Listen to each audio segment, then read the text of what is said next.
DNA testi sonuçlarını beklerken dibe çöken Beyza, Mukadder'in oyunlarından sonra yine güçlendi. Mukadder'e yazıklar olsun diyenler videomuzu beğensin, sayımızı görelim. Bir anne olarak Mukadder oğlunun mutsuzluğuna sebep oluyor. Beyza yine hile yapıyor. DNA açıklandığında neden Yonca yoktu, neden ondan kimse sormuyor, neden Cihan Yonca'dan hesap sormuyor. Öte yanda ise Hançer Cihan'la konuşmak istiyor. Cihan onu tersliyor, ondan uzaklaşıyor. Beyza'ya karşı yanıldığından Hançer'e öfkeleniyor. Hatta öfkesini Engin'den çıkarttı. Cihan Hançer'e senin canın acıdığında benim de canım acıyor dedi. Cihan'ın bu sözleri Hançer'i ne kadar sevdiğinin kanıtıdır.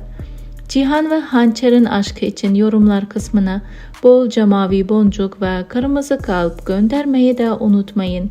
Bu sayede Cihan ve Hançer'e saygılarımızı bildirmiş oluruz.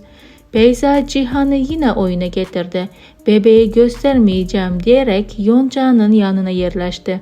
Bu daha başlanışı. Cihan gözlerini açmazsa daha da fena oyunlar yapacak Beyza şeytanı. Ne olur Sıla çabuk hareket etsin. Engin de pes etmesin. Derya da susmasın artık. Cihan'a bildiği her şeyi anlatsın.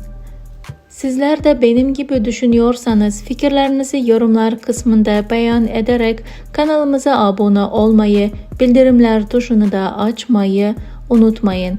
Gelin dizi analizim şimdilik bu kadardı. Yeni analizler en kısa sürede sizlere gelmeye devam edecek. Şimdilik hoşça kalın. Allah'a emanet olun.